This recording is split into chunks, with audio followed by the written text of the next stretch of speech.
Retiro SAF Online 2024. Apresentação: Ana Maria Prado. Antes de eu falar, tu cantava sobre mim. Agora vamos chamar os nossos queridos pastores, reverendo Gideão, reverendo Lucas, não é? Chegou a hora de vermos esses queridos, né? Temos a alegria de ouvirmos eles falarem. O tema da conversa é conversando sobre o amor, que não é uma mesa de conversa, nem uma mesa redonda, como eu falei, não é um estudo bíblico compartilhado, não. É uma conversa maravilhosa, é um momento maravilhoso. Eles vão falar, o amor não está nas coisas do mundo, conforme, e também tudo que eles gostarem, quiserem falar dentro desse versículo e outras aplicações. O reverendo Lucas, nós já falamos, bem-vindo, reverendo Lucas, Deus os abençoe, é o pai dos gêmeos, né? Que maravilha. Está me ouvindo? Estou ouvindo, sim. Então, o reverendo Lucas e o reverendo Gideão Ferreira, eles dois vão conversar agora. O reverendo Gideão Ferreira é pastor da Igreja Presbiteriana de Tegipió, aqui do Presbitério Centro de Pernambuco, no Sínodo Central de Pernambuco. Então, eles vão conversar, eles já sabem que vão conversar. Nós desejamos que os senhores sejam largamente abençoados pelo Senhor. Lembrando que o tempo é compartilhado pelos dois, não é? Que cada um olhe, tenha misericórdia do seu outro pastor e não fale sozinho. Deixe o outro se colocar também, tá certo? Pode e falar, lembrando eu sou escuso. que quando faltar 10 minutinhos para terminar, é hora de fazer as considerações finais, está bem? Digamos assim, antes de 11h10, mais ou menos, né? Vocês vão ter que terminar, não é isso? Então, 11 horas já é hora de estarmos alerta. Deus abençoe muito, tenhamos um excelente conversando sobre o amor. Reverendo Gideão, por gentileza. Amém, amém. Eu quero, primeiramente, agradecer a irmã Ana Maria por este convite para estar participando dessa conversa importante sobre esse tema relevante, especialmente nos momentos que nós estamos vivenciando, no momento de carnaval, onde a gente sabe que há muitos crentes que talvez não levem em conta que a nossa vida, nós somos alcançados pelo amor de Deus. Inicialmente, eu gostaria de dizer isso, que Jesus Cristo veio a este mundo em uma missão de amor. Esse amor que é incondicional, é um amor que não pode ser traduzido em palavras, mas demonstrado através de um ato sacrificial, que foi o ato de Jesus Cristo ter ido à cruz do Calvário, dando-se a si mesmo, entregando-se a si mesmo. Por isso que ele é o amor por excelência, ele é a palavra que, de fato, traduz amor. A pessoa, né, que traduz a palavra amor é a sua própria pessoa. Então, quando nós pensamos que nós fomos alcançados por amor, por aquele que é o amor, nós não podemos, então, negociar esse amor, negociar a nossa fé, negociar a conquista de nossa alma por este mundo. Esse mundo que jaz no maligno.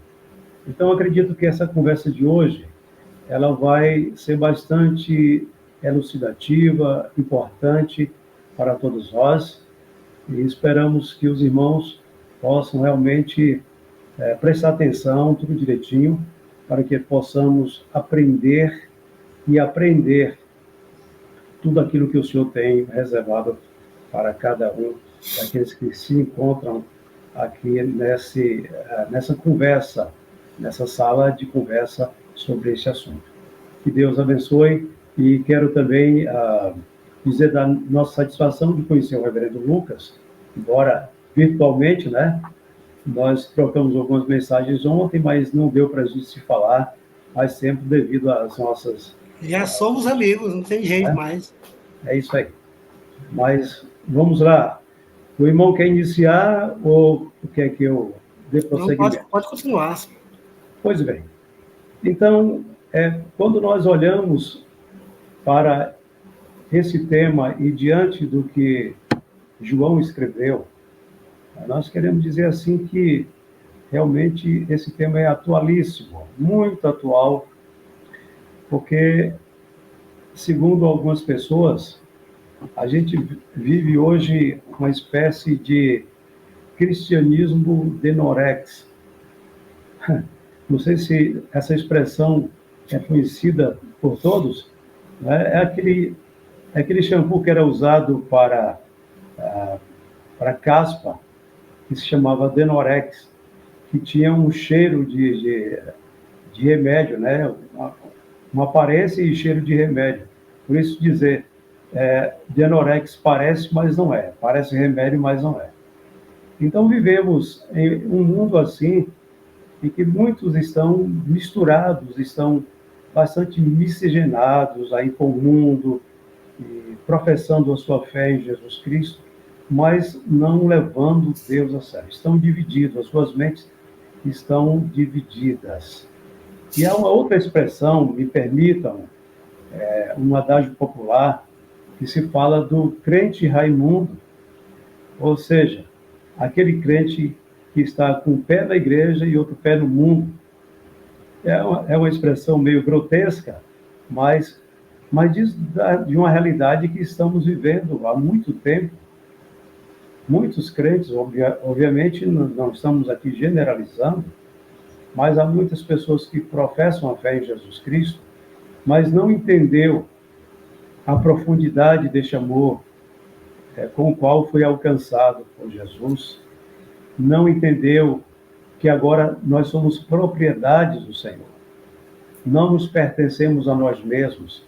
Não temos o direito, portanto, de andar de mãos dadas com o mundo. A gente tem visto também, quando participamos, quando somos chamados a participar de alguma cerimônia de casamento, ficamos tristes de ver casamentos de crentes onde a bebida alcoólica é distribuída, as pessoas, então, vão para ali para celebrar um casamento em nome do Senhor Jesus, mas muitas delas saem dali sem condição de dirigir, tem que chamar um Uber, ou então tem uma outra pessoa que vá dirigindo, porque ela bebeu tanto, ingeriu tanto bebida alcoólica, naquele casamento de crentes, que não dá. Não dá para dirigir. Então, veja, essa é uma realidade. Eu não estou falando nada que é desconhecido dos irmãos. E quando se fala também de músicas, por exemplo, músicas que são tocadas em nas rádios, etc., muitas pessoas ouvem determinados tipos de músicas que são comprometedoras à nossa fé. Se deleitam. Estão, de certa forma, se agradando com este mundo. Estão se deleitando com aquilo que o mundo oferece. E não foi para isso que nós fomos chamados.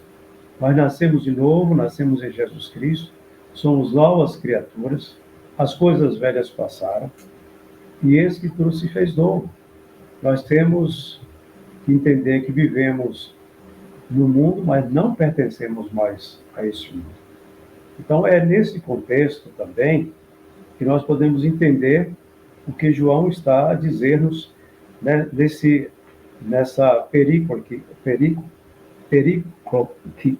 nós acabamos de ler, né, esse texto de 1 de João 2, de 15 a 17, e nós devemos entender que João escreveu essa sua carta no final do primeiro século, entre os anos 70 ao ano 100 depois de Cristo, num tempo em que a filosofia, em particular, vinha ganhando popularidade, chamado o docetismo, que era parte de um movimento mais amplo, conhecido como o gnosticismo. Então, o gnosticismo, ele ensinava, o princípio que ensinava que o espírito não podia estar em acordo com a carne, porque o espírito era bom e a carne era má. Então, tudo que era carne devia ser realmente posto para fora, desconsiderado. E com essa doutrina veio a negação de que Jesus Cristo veio em carne. Então, essa era uma doutrina perigosíssima, que negava a humanidade de Cristo, por dizer que Jesus sendo Deus, Jesus sendo Espírito, não podia ter nascido na carne, porque a carne é má. Então, se a carne é má, como é que podia o Espírito estar vivendo com a carne?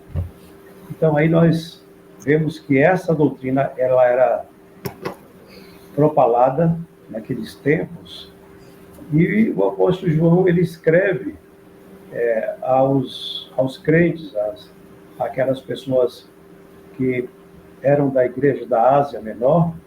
Era uma carta, certamente era uma circular, era uma carta geral para todos, e ele trata a todos de filhinhos com aquela maneira peculiar de tratar, e ele está exortando, e mais do que exortando, ele está dizendo aqui: meus filhinhos, não amem o mundo. E ele está dizendo isso de forma imperativa. Vocês não devem amar o mundo, definitivamente não devem amar o mundo nem as coisas que há no mundo. Não devem amar aqueles que trazem suas filosofias ambíguas, filosofias que põem em xeque a veracidade da palavra de Deus. Então não amem esse tipo de mundo que está, porque é perigoso. Então João, ele traz essa exortação, mostrando que o crente de maneira alguma deve amar o mundo. Esse sistema, né, que é satânico. E aqui nós podemos ver, né, 3 significados da palavra mundo. Quando João fala aqui de mundo, ele está falando mundo em 3 diferentes dimensões, ou, vamos dizer assim, em 3 sentidos. O mundo físico, né? E aí nós podemos ver em Atos, capítulo 17, 24, onde Paulo fala que Deus fez o mundo e tudo que nele existe, se referindo à criação lá em Gênesis. Deus fez todas as coisas, ele é o criador de todas as coisas. Também, essa palavra mundo se refere ao mundo humano, porque Deus amou o mundo de tal maneira que deu seu Filho unigênito, para que todo aquele que nele crê não pereça, mas tenha vida eterna. Então, fala do mundo, gente, pessoas, se referindo ao ser humano. Então, esse mundo do qual eu e a igreja do Senhor faz parte, né, fazemos parte, e as pessoas também que ainda não são de Cristo, são pessoas que estão vivendo no mundo, que provavelmente poderão, ou possivelmente podem ser convertidas a Cristo e fazer parte de um mundo espiritual da vida da igreja, que é o povo de Deus. E o terceiro aspecto aqui é o mundo sistema. Quando ele diz, não ameis o mundo nem as coisas que há no mundo, ele está falando exatamente deste mundo que está posto no maligno. É um mundo perverso, é um mundo antagônico a Deus. É esse mundo do qual Tiago também diz lá no capítulo 4, verso 4, que nós não podemos amar a este mundo, né? Não podemos amar a Deus e amar ao mundo, né? Porque se nós amamos a Deus e amamos o mundo, então nós estamos com isso vivendo uma vida contraditória. Não pode aquele que agora foi tirado do mundo, desse sistema, como o apóstolo Paulo mesmo diz, que não vos conformeis com esse século, mas transformai-vos pela renovação da vossa mente. Ele está falando desse século pecaminoso, esse mundo posto no maligno, esse mundo que é influenciado pelo maligno, por Satanás, aquele que tentou a Jesus Cristo lá, quando ele estava iniciando o seu ministério, ou antes de iniciar o seu ministério, ele foi para o deserto, e ali ele foi tentado, e o diabo se apresentou também oferecendo a ele o mundo, as riquezas do mundo, a glória deste mundo. Então, é este mundo de que João está falando aqui, que nós não devemos amar. Não ameis o mundo, nem as coisas que há no mundo. As coisas são exatamente as ofertas que o mundo faz. Aquelas ofertas que são atrativas, que vêm com um invólucro bonito. Alguém já disse que o diabo não é feio como se pinta, ele é agradável, ele vem em forma muito atrativa. E aí o cristão, talvez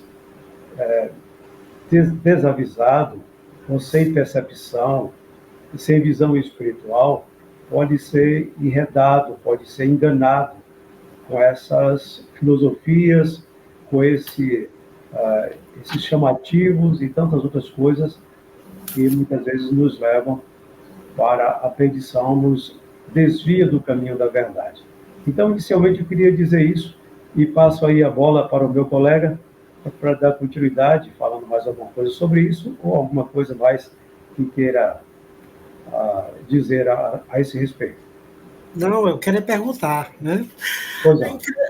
O senhor falou de uma coisa sobre essa questão de vai para uma festa de casamento e...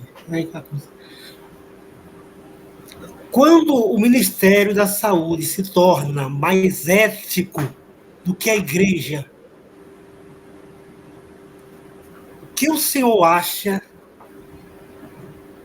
que a gente deve esperar de uma igreja dessa? Eu não ouvi direito o início da sua pergunta. Só repetindo, né? Pois não. Quando o Ministério da Saúde se torna mais ético do que a igreja, o que se deve esperar de uma igreja dessa? Bem, primeiro eu queria saber em que sentido...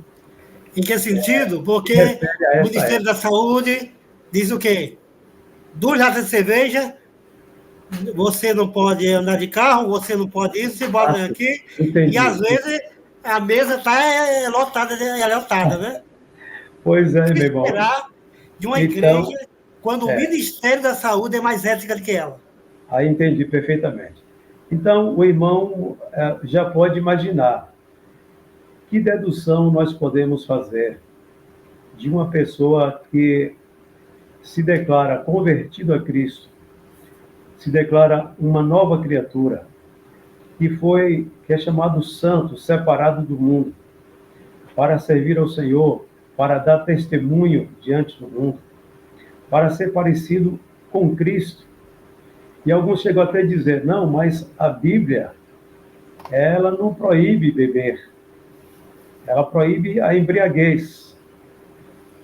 E aí alguns até usam de alguns versículos bíblicos, além desse que está lá Paulo recomendando a Timóteo, ele não usar apenas água, mas usa um pouco de vinho, né, etc.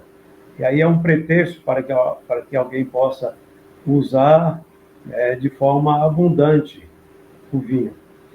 E a outra é que Jesus transformou água em vinho, então se Jesus transformou água em vinho, então significa dizer que ele estava provando o vinho. Só que a gente sabe que ali não era vinho propriamente dito, o vinho alcoólico, não continha álcool, era um suco de uva por excelência. Deus não é contraditório. Então, há pessoas que confundem isso aí. Então, o que a gente pode esperar de uma igreja, eu não diria igreja, mas de um crente, né, que está na igreja e que está vivendo com esse comportamento, indo de encontro até às leis, né, do nosso país, quando diz que nós não devemos dirigir embriagado ou coisa dessa natureza, está na contramão de tudo, da lei dos homens e da lei de Deus. É interessante, João Calvino diz assim, certo? Pois é. Que o cristão nominal devia parar de ofender a Deus e se chamar pelo nome de cristão. É incrível isso, né? Então. Essa questão que ele trata. Que ele chega um momento que ele diz, olha, está na hora do cristão nominal parar de afrontar a Deus com o nome de cristão. Né? Porque não tem necessidade. Né? Qual a necessidade? Eu lembro que uma música antiga de Nelson Gonçalves, lembra? Tira do coração, não. Mas eu disse uma coisa, para mostrar como existia um cristianismo verdadeiro. E se perdeu. Ele dizia assim, que anseiava pelo amor dele lá, né? Como os crentes anseiam pela palavra sagrada. Incrível isso, né? Quer dizer, um cantor do mundo testemunhava, na década de 60, por aí, né? Uma condição crente de valor à palavra. É interessante que Calvino ele comenta esse texto e diz assim, ó, não amar. Ele havia dito antes que a única regra para viver religiosamente é amar a Deus. Né? Sim. Para viver religiosamente é amar a Deus. Sem amar a Deus não existe religião. Perfeito. Piedade. Perfeito. Tem uma coisa sobre o amor, né? E isso aí o senhor vai concordar. As pessoas estão trocando o ritual cultístico como expressão de amor a Deus. A reunião do crente em culto a Deus é uma demonstração do senhorio de Deus em reunir o seu reino. Mas amar a Deus é uma atitude pessoal, de piedade, de contrição diária, de tal forma que eu contemplo a glória de Deus, né, e a sua obra e a sua bondade, né, e me sinto atraído. Amor, não é isso? Perfeitamente. Tem que ter manutenção. Como é que o Senhor amou a sua esposa, né? Então. E como mantém? Tem uma frase sobre casamento, mas que traz para cá, né? Diz assim, Dietrich Bonhoeffer, que era um pastor luterano que morreu em campo de concentração nazista, escreveu uma carta em papel de pão, um sermão para uma sobrinha dele lá, eu acho que era sobrinha. E nesse sermão ele diz assim, olha, meu amor aqui, viu? Não é só amor aqui. Já que estão falando amor. Te amo. E ele disse uma coisa, né? Não é o amor que sustenta o casamento, mas o casamento que sustenta o amor. Né? É a nossa temor a Deus em fé que sustenta o amor.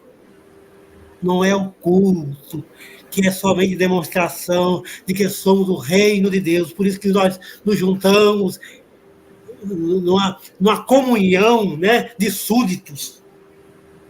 Mas as pessoas estão querendo fazer a manutenção do amor a Deus indo para o culto e voltando de culto. Isso é outra coisa. Né? Interessante que o senhor sabe disso, né? Que Jesus tem um nome. Todo mundo diz Jesus é isso, é aquilo. Mas em Apocalipse diz uma coisa somente. É aquele que nos ama. Quem é Jesus? Aquele que nos ama. Ponto final. Olha só, né? Ou seja... É o amor de Deus encarnado. Exato, é aquele que me ama. É. Se eu não aceito esse amor... Mas não é aceitar. Aceitar, não. O que é aceitar amor, né? E aceitar amor é amar. Perfeito. Se eu te amo e aceito teu amor, então o quê? Eu amo. Eu retribuo amor. Do contrário, não existe diálogo, né? De amores. Então aí Calvino diz, olha, para viver religiosamente, né? Mas quando estamos ocupados com o amor vaidoso do mundo, afastamos todos os nossos pensamentos e afetos de outra maneira, essa vaidade deve primeiro ser arrancada de nós, para que o amor de Deus reine dentro de nós. Até que nossas mentes sejam limpas, a doutrina anterior pode ser repetida 100 vezes, mas sem efeito. Seria como derramar água numa bola e você não levaria nada, nem uma gota, porque não há lugar vazio para reter a água. Ou seja, sem amar a Deus, amando o mundo, a doutrina do amar a Deus pode ser repetida de Calvino 100 vezes, não terá efeito algum. Por isso ele diz, tem que ser arrancado do coração. E o que é amor? Não é uma preferência singular em que eu excluo outro. Se eu amo a Deus, eu não amo o mundo. Dois amores competindo é traição. É traição. Não é assim? Essa é a singularidade do amor. Não é verdade? É verdade. A singularidade do amor. É que é único, né? Há um foco. Isso é amor. Né? Deus não divide a glória dele com ninguém. Deus não divide a glória, que quando a gente fala de glória, também pensamos nesse amor, que deve ser dirigido somente a ele. Não divide com ninguém. Ele fala até das imagens e esculturas. Não divide com o mundo, não divide com outros deuses, não divide com absolutamente mais ninguém. Então, se nós recebemos a Jesus Cristo como Senhor, como Salvador e Senhor de nossas vidas, não podemos ter outro Senhor, não podemos amar a outro, não podemos dedicar-nos a outro, não podemos estar com a nossa mente, ou como alguns dizem, estar em cima do muro. Alguém que está em cima do muro já quer dizer que ele já está propenso a cair do outro lado. Ele está dividido. Então, Deus quer exclusividade nossa. E eu vejo que esse tem sido o problema do nosso cristianismo nesse século. Tem sido um cristianismo híbrido, onde as pessoas estão vivendo nesse trânsito entre querer agradar a Deus e agradar ao mundo, de querer amar a Deus, afirmar, eu amo a Deus, mas na prática mesmo não estão demonstrando isso, não estão servindo ao Senhor, antes estão querendo servir a si mesmos.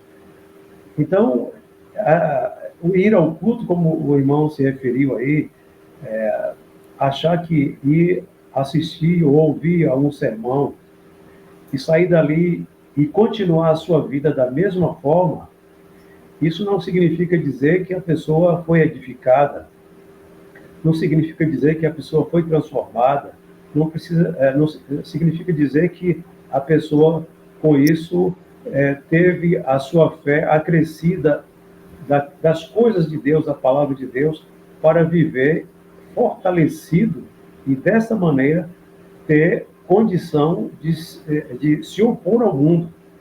Esse mundo que está posto no maligno, como nós falamos inicialmente. Né?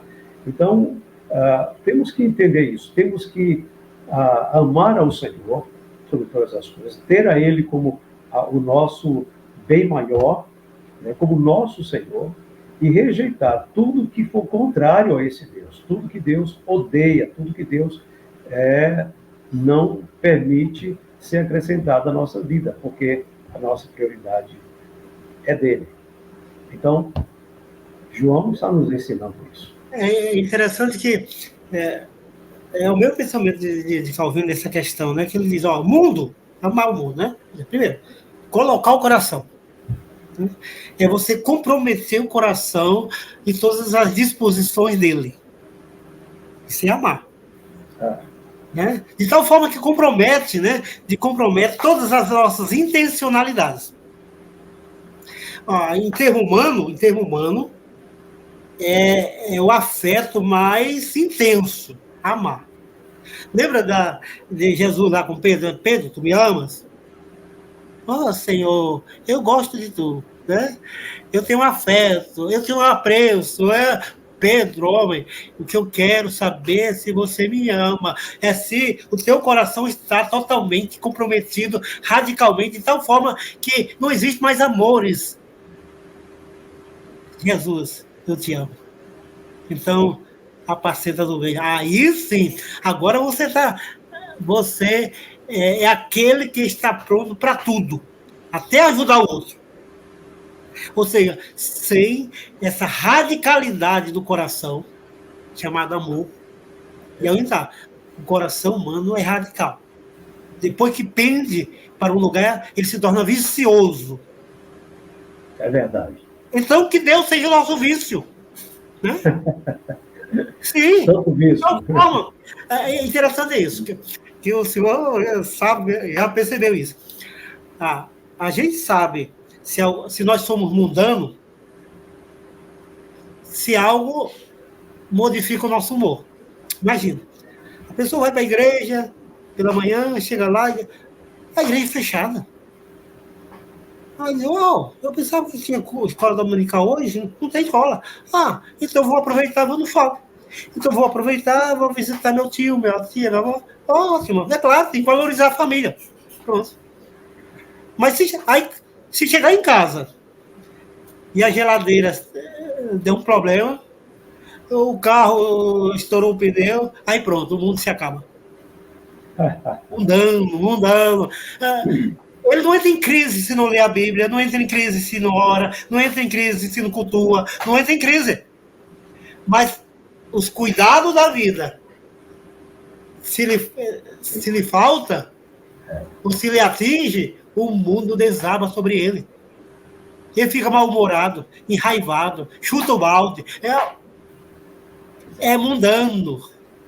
As coisas espirituais não mudam, não colocam em crise, não modificam o humor dele. Ele não sente falta. É rotina somente. Mas deu um problema na geladeira. Né? Chegue lá do banco e esteja fechado. Ele xinga o gerente, xinga e vai lá. O shopping não abriu. Que negócio é esse? Vai abrir que hora mesmo? Que hora?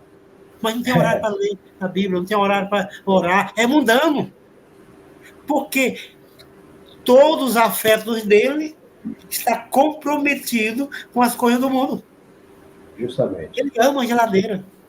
Pastor, né? E uma coisa também interessante, eu acredito que isso acontece na maioria de nossas igrejas, especialmente nossas igrejas presbiterianas, são os cultos de oração. Uns fazem na quarta, como é o nosso caso, outros fazem na quinta-feira. São os cultos menos frequentados. E o que eu quero dizer com isso? É que quem ama, por exemplo, quem ama sua esposa, ou quem ama seu filho, ou quem ama alguém, tem prazer de conversar com essa pessoa. Tem prazer. Deus tem prazer de falar conosco, de ouvir os seus filhos conversando com ele. Mas nós não temos esse mesmo prazer. Nós não sentimos angustiados porque não vamos para o culto de oração, para falar com Deus, nos reunir com os nossos irmãos. Então, isso é também bastante sintomático deste mundo que nós estamos vivendo, este mundo mundanizado, aliás, dessa igreja que está mundanizada, de mãos dadas com o mundo, né? Porque as pessoas não têm mais prazer de falar com Deus, falar com o seu Senhor, de estar tendo esse relacionamento, tendo uma vida relacional com Deus através da oração. E aí, quando fala em meditação da palavra de Deus, de alimentar-se da palavra de Deus, aí que a coisa complica mesmo, porque as pessoas não estão. Elas estão vivendo à margem desse tipo de compromisso com Deus. De ter prazer de meditar na palavra de Deus, de se alimentar dessa palavra, para poder evangelizar, para poder testemunhar, para poder estar fortalecida, para, então, se contrapor ao mundo. Então, é outra forma também que a gente vê, quando o João está dizendo aí, não ameis o mundo, nós temos que olhar por esse lado também. Não olhar apenas o mundo lá fora, mas o mundo que está dentro de nós. E alguém disse que o maior inimigo do homem não é o diabo nem o mundo, mas somos nós mesmos. A nossa própria natureza, desse velho homem que parece que quer ressuscitar, nós não queremos admitir que ele está morto, nós queremos alimentá-lo para que ele se robusteça e diga o que nós temos que fazer. Ficamos muitas vezes cativos a esse velho homem, ao invés de fazê-lo amortecer cada vez mais, morrer, na verdade. O interessante, reverendo Gideon, é que o mundanismo do crente mostra que ele está alienado de duas essências do cristianismo: reino de Deus e esperança da vida eterna. Ou seja, reino de Deus, que ele é uma comunidade, ele é um corpo que está neste mundo, mas não é deste mundo. Sim.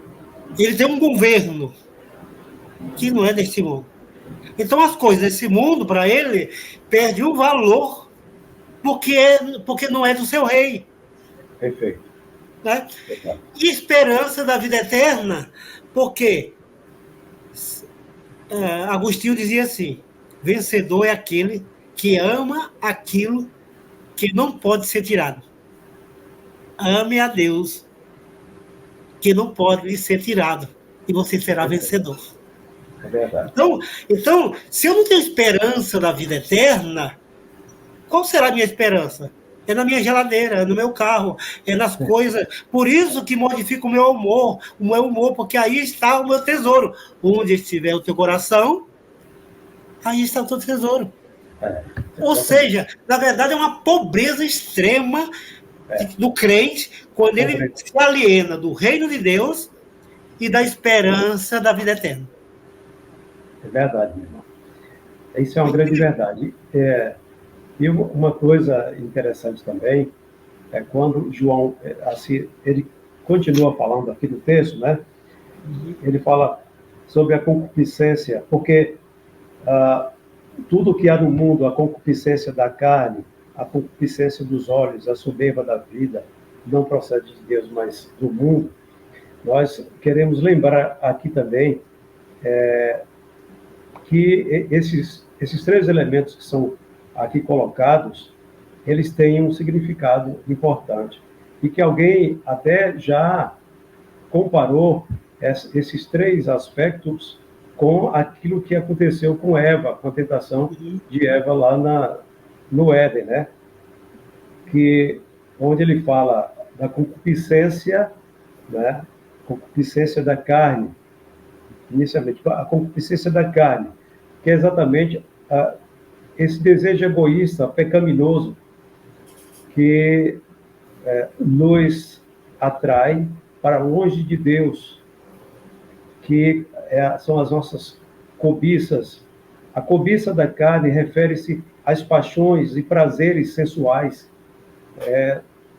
descontrolados, esses prazeres descontrolados que nós deixamos ser dominados. A cobiça dos olhos está relacionada à avidez pelos bens materiais, isso que o irmão falou, e pelas coisas que desejamos, mesmo que não sejam necessárias para nós. Então, às vezes, nós queremos elencar essas coisas como sendo necessárias, colocando o reino de Deus em segundo plano, quando o Senhor diz que nós devemos buscar, em primeiro lugar, o reino de Deus e a sua justiça, e as demais coisas nos serão acrescentadas. Então, nós trabalhamos exaustivamente para que nós tenhamos mais recursos, tenhamos mais coisas deste mundo, coisas essas que nós não vamos levar. Nós não trabalhamos visando o reino de Deus, a edificação do reino de Deus, onde nós vamos, de fato, colher os frutos daquilo que plantamos aqui, mas queremos semear aqui para colher aqui de algo que muitas vezes nós não sabemos se vamos colher. Juntamos muito, mas nem sempre desfrutamos daquilo que juntamos aqui, porque nós invertemos as coisas. Então, esse amor ao mundo, essa coisa de focar no mundo como sendo a nossa prioridade, porque eu estou no mundo e penso que não vou morrer nunca, penso que vou me eternizar aqui, é que é a grande demonstração do mundanismo, de que a pessoa realmente está mais presa a este mundo do que presa ao reino de Deus. Então é preciso que a gente tenha muito cuidado para se autoanalisar. Como o irmão disse, onde está realmente o meu coração? Onde o meu coração está mais ligado às coisas deste mundo ou às coisas do reino de Deus? Ao tesouro maior, que é Jesus, esse tesouro que já foi revelado, né? Ou um tesouro que eu estou buscando neste mundo que nunca vou encontrar, que satisfaça a minha alma. Agostinho dizia que o homem tem um vazio do tamanho de Deus, a forma de Deus, só Deus pode preencher. Então, como é que nós podemos preencher o nosso vazio existencial nas coisas deste mundo? Então, o cristão tem que ter essa percepção. Já que o mundo lá fora não tem, porque não conhece a Deus, nós devemos ter. Então, o nosso amor, ele deve ser um amor focado naquilo que nos traz esperança, no reino eterno, na glória eterna. O apóstolo Paulo diz que nós morremos e ressuscitamos e nós estamos assentados à direita de Deus. Nós já estamos assentados à direita de Deus. Veja que palavra que muitos crentes talvez nem tenham se dado conta de que nós não estamos mais neste mundo. Se Jesus é o cabeça da igreja e nós somos o corpo de Cristo, onde está o cabeça, está o seu corpo.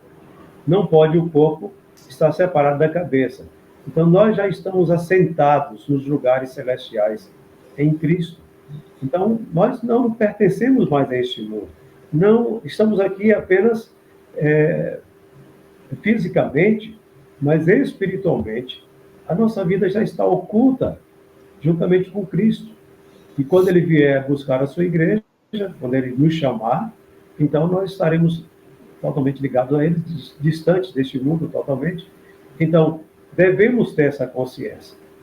A mente do crente deve ser uma mente, como o próprio Paulo disse, nós temos a mente de Cristo. Devemos ser uma mente de Cristo.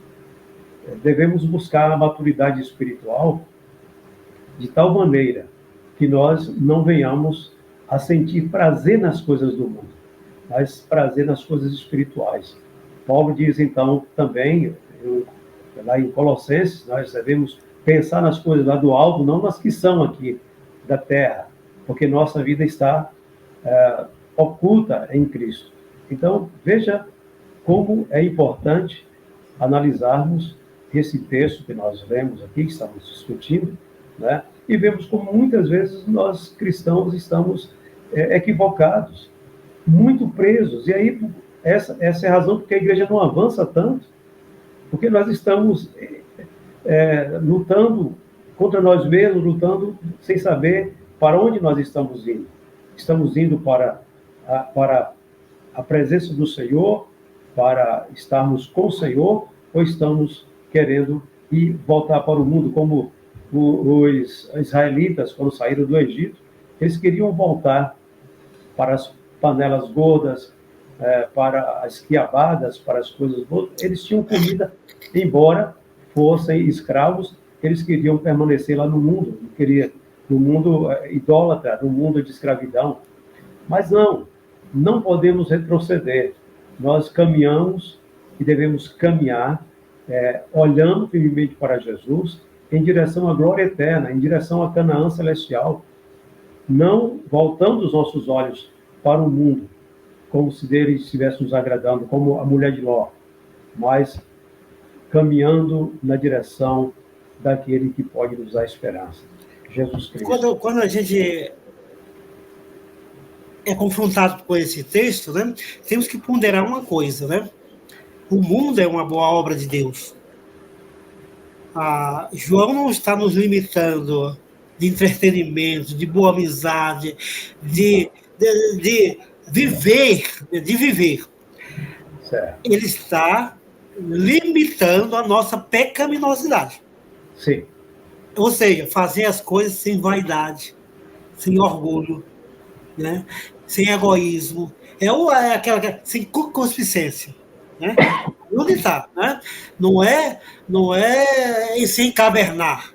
Não. Não é sem cavernar. Não é esse sentido. Isso tem que ser, porque o crente tem que ser saudável no mundo. Daniel resolvendo não comer. Olha, é o crente resolvendo não beber. É o crente resolvendo. Aí onde está? Quando eu leio esse texto de Daniel, ele resolveu. A gente vê a singularidade, esse Daniel perambulando entre aquele mundo cão, né?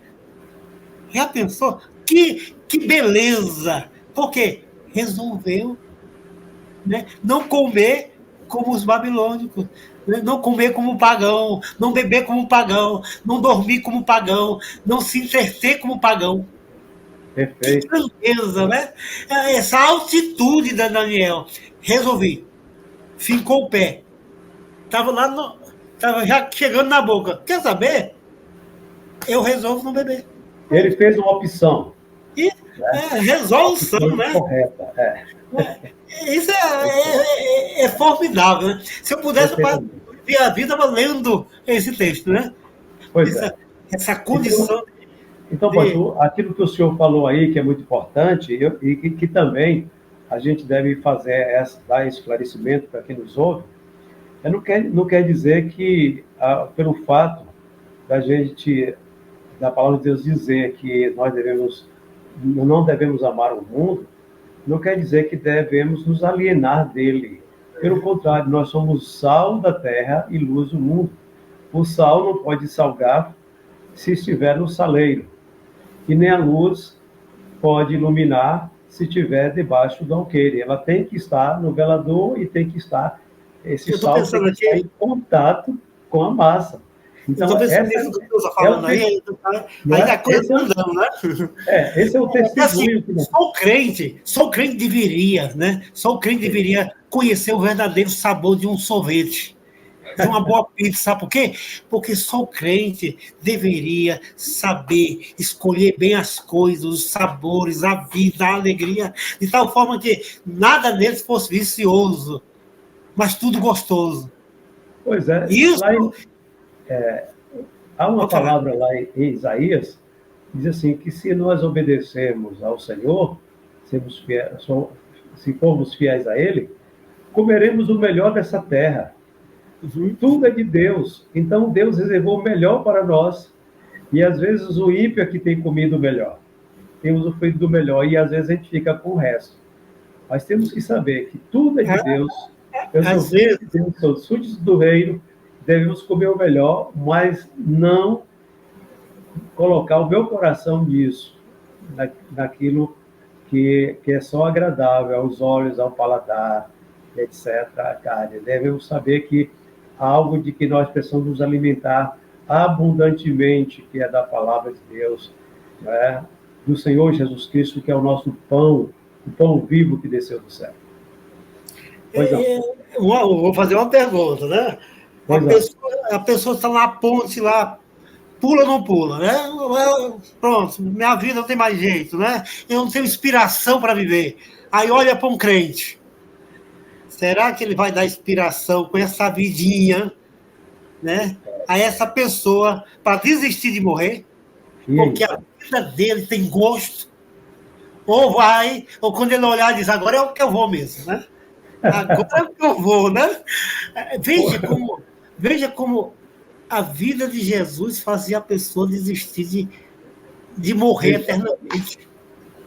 Eu gosto muito daquela passagem lá em Atos, quando os apóstolos foram para a hora nona orar, e que encontraram um coxo, uma pessoa aleijada lá, né?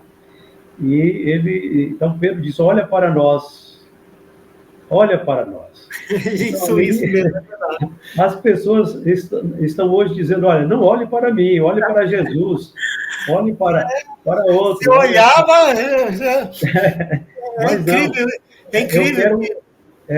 Eu quero me eximir dessa responsabilidade do testemunho. Então, como crente, eu devo ser alguém que dou testemunho e que as pessoas possam olhar para mim, como foi dito pelo pastor também que nos antecedeu aqui, e ver em nós, né, motivo de continuar prosseguindo na vida cristã, ver o exemplo, ver a imagem de Cristo refletida na nossa vida, no nosso ser, como aqueles que foram chamados cristãos parecidos com Cristo. Então, nós estamos nesse processo, né, de forjar em nosso caráter o caráter de Cristo.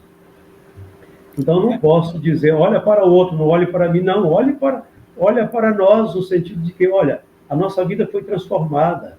Aqui, nós estamos aqui na autoridade de Deus, de Jesus Cristo, para lhe dar uma palavra.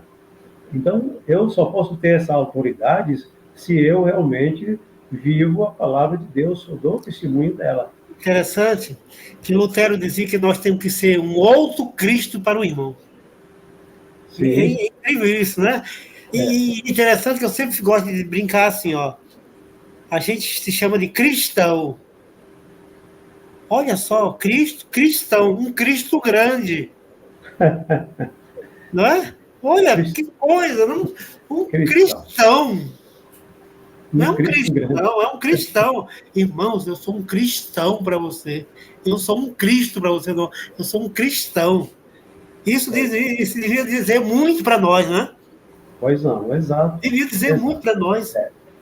Como eu digo, quem é você? Eu sou um cristão.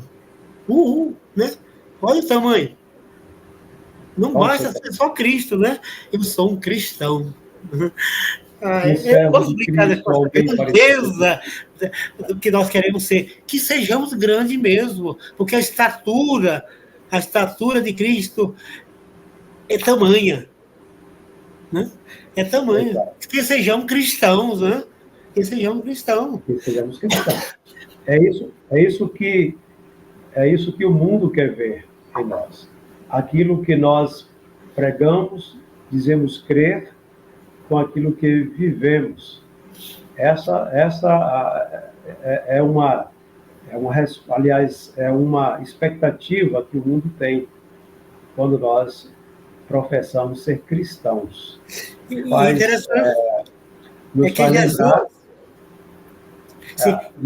Nos faz lembrar aquele fato que aconteceu quando alguém testemunhando, uma pessoa lá na Índia, né, foi conversar com Gandhi, e ele então dizendo, olha, no vosso Cristo eu creio, mas no vosso cristianismo não.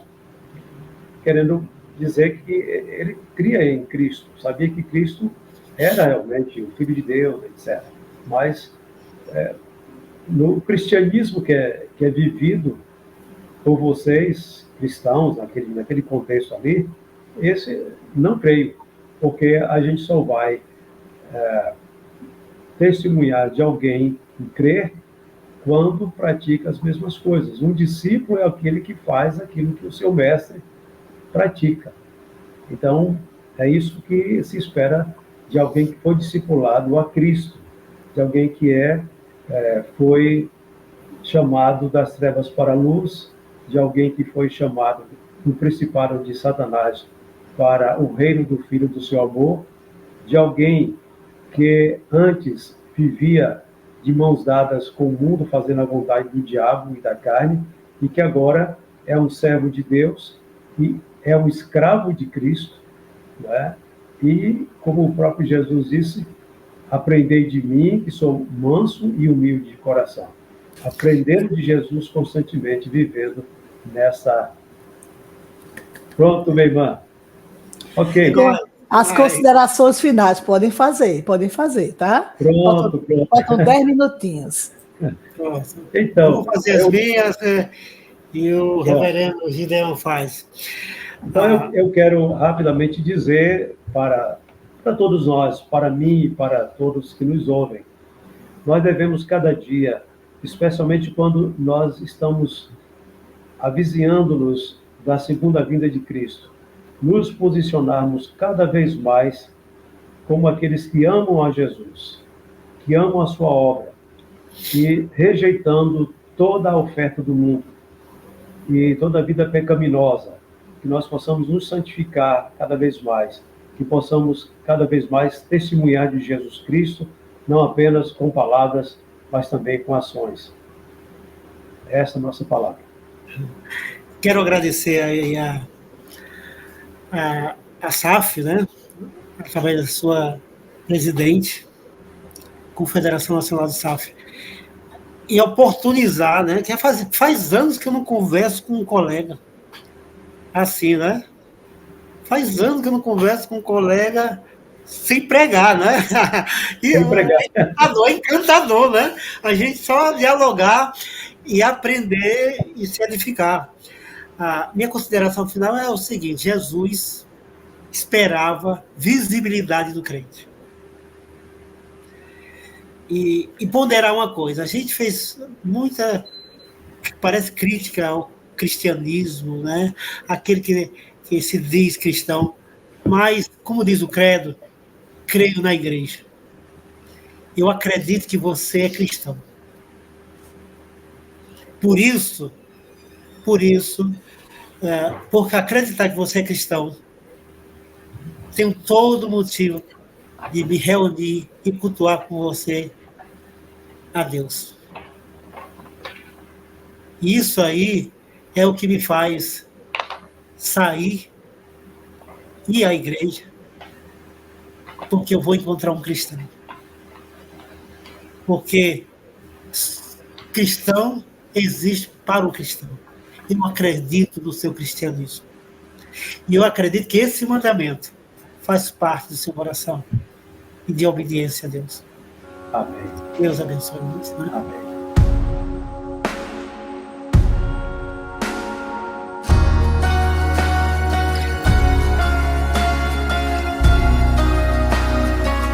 Retiro SAF Online 2024. Apresentação: Ana Maria Prado. Realização: Confederação Nacional de SAFs. Antes de eu falar, tu cantava sobre mim.